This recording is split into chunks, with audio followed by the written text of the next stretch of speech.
पौष माह में आने वाली गणेश चतुर्थी व्रत का एक विशेष महत्व है। जो भी श्री गणेश उपासक इस व्रत का अनुष्ठान करता है, विघ्न विनाशक श्री गणेश उसके सभी कष्ट हर लेते हैं। गणेश जी के व्रत का अनुष्ठान करने से पूर्व व्रत धारक श्री गणेश उपासक को आपने दोनों हाथों में पुष्प लिए भगवान श्री गणेश की पूजा अर्चना करनी चाहिए एवं गणेश चतुर्थी के इस विशेष पर्व पर भगवान गणेश की संकट नाशिनी कथा का पठन या श्रावण अवश्य करना चाहिए। संकट चतुर्थी के दिन भगवान गणेश की कथा का पठन और भगवान के दर्शन का विशेष महत्व है।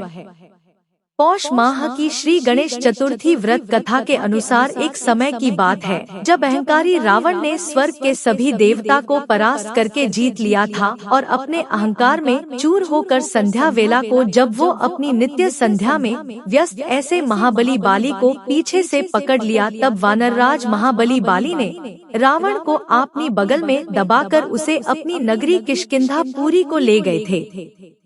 रावण महाबली बाली के बाहुपाश में फंसा हुआ तिलमिला रहा था।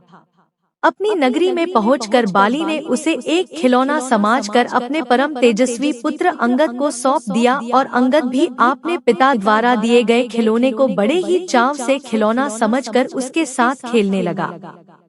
अंगद रावण को खिलौना समझकर उसे एक मजबूत रस्सी से बांधकर उसे पूरे नगर में इधर उधर घुमाने लगे, जिससे रावण को अतिशय कष्ट का सामना करना पड़ा और उन्हें बहुत दुख और दर्द की पीड़ा होने लगी। दर्द से व्याकुल हो उठे रावण ने एक दिन अपने पितामह ऋषि पुलस्त्य जी का आवाहन किया।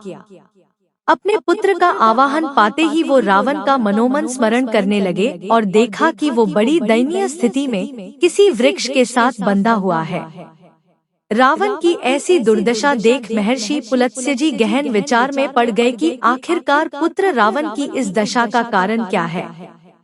कुछ क्षण पश्चात उन्हें ये ज्ञात हो गया कि जब भी कोई अहंकार के मद में आके कोई अनिष्ट कार्य करता है, फिर वो देव हो, दानव हो या फिर मनुष्य, सभी की दशा यही होती है।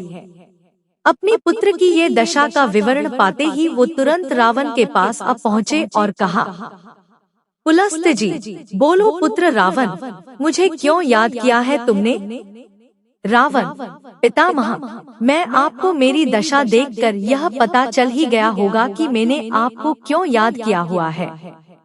मेरी रक्षा करे है पितामह, इस नगरी के नगवासी मुझे अत्यंत कष्ट दे रहे हैं और मुझे धिक्कार रहे हैं।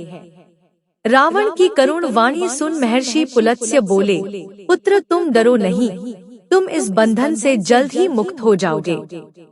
इसके लिए तुम्हें परम पूज्य श्री गणेश जी का विघ्न विनाशक व्रत करना होगा। पूर्व काल में जब वृत्रासुर के वध से छुटकारा पाने के लिए इंद्रदेव ने भी इसी व्रत का अनुष्ठान किया था। मुझे भी यही लगता है कि अब भगवान गणेश जी ही तुम्हें इस विघ्न से छुटकारा दिला सकते हैं। अपना वचन सुनाकर वो वह अंतर्ध्यान हो गए।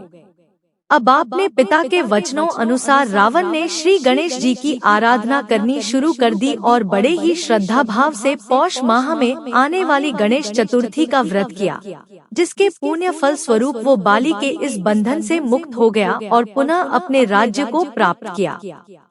मान्यता अनुसार जो कोई श्री गणेश उपासक पौष माह के कृष्ण पक्ष को आने वाली चतुर्थी व्रत का पूरे भक्तिभाव से अनुष्ठान करता है, वो अपने जीवन में विकट से विकट परिस्थिति को भी सहजता पूर्ण पार कर लेता है।